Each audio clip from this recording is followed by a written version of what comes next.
Give thanks, Lutan Fyah. Yeah, man, you know, see a step of this, you know. Well, you don't know it's Sheena from the big ship. Well, you don't know this is a kind of... This is yours truly, the major. This is the white James, aka Bob. I tell them that 2% for our lane magazine. It's rich! Our lane, stay in your lane.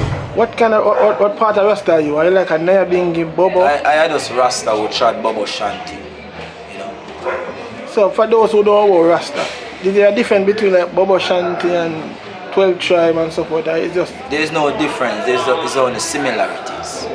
Rasta is one, you know. We are all one body of people. Even Rastafari is a universal movement.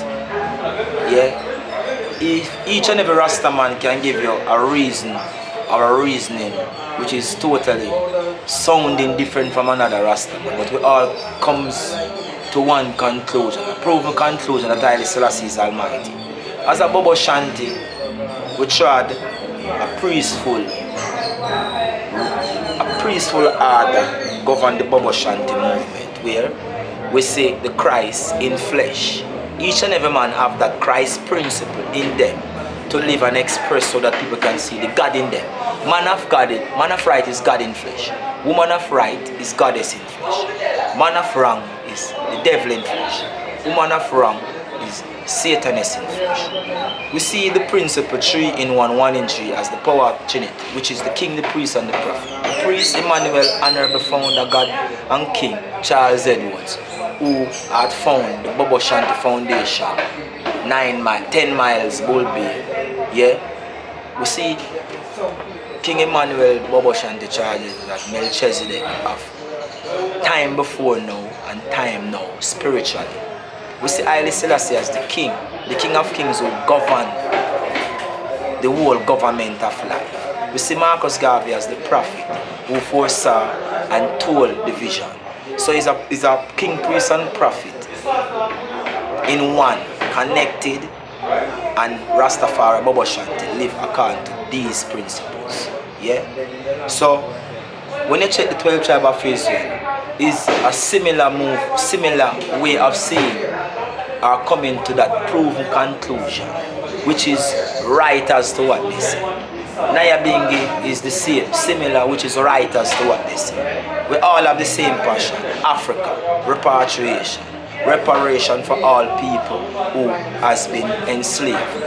African, born and unborn, home and abroad. It's just one Rastafari. I stand as a Bobo Shanti, you know. So even though we say, man I said I'm a gangster Rasta, man I said I'm a this kind of Rasta, is a said kind of Rastafari? No.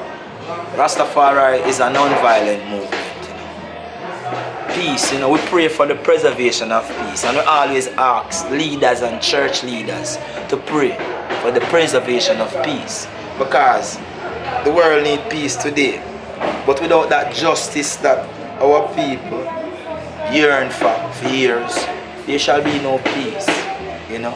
There's no gangster Rasta, there's no bad Rasta. Rasta is just Rasta. Cause even though what we say when I say you sing about righteousness, but I don't want to sing about diamond stocks, I don't want to sing about Jordan, I don't want to sing about Clarks and so forth.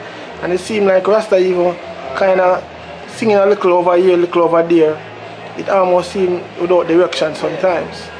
And you was a senior man in the reggae business as a mentor when people look up to. Is there any message you want to give to young upcoming Rasta? Well, what I want to say is that the youth them who as Rastafari who do Rasta music or reggae music, you know we are Rasta, we live out of Rasta, we live from Rasta, everything we do is Rastafari. You see, this music, reggae music, came about back in the days. Suffering man and woman sit around and make this music, create it from nothing to something. This music create an attraction in the world in a time when everybody suffer, like it was like World War II just done. Economies don't know if they're going backward or forward. People pointing fingers, nation fighting against nation. People crying for liberation, people crying for independence worldwide. This reggae music came about with a message to keep people in a peace of mind, knowing their equal rights and the right that they have as human beings. So this is why this reggae music become a huge music, because of the message that we sing. If nowadays a youth choose to sing about diamond socks or clocks, that is personal how he want to sing about things, or Jordan or whatever. But this music, which we call reggae music, is a music that liberate people from vanity and from, violence and from, all of the negativity that keep us down as human beings. This is the liberation song, yeah, the one love song, the peace song,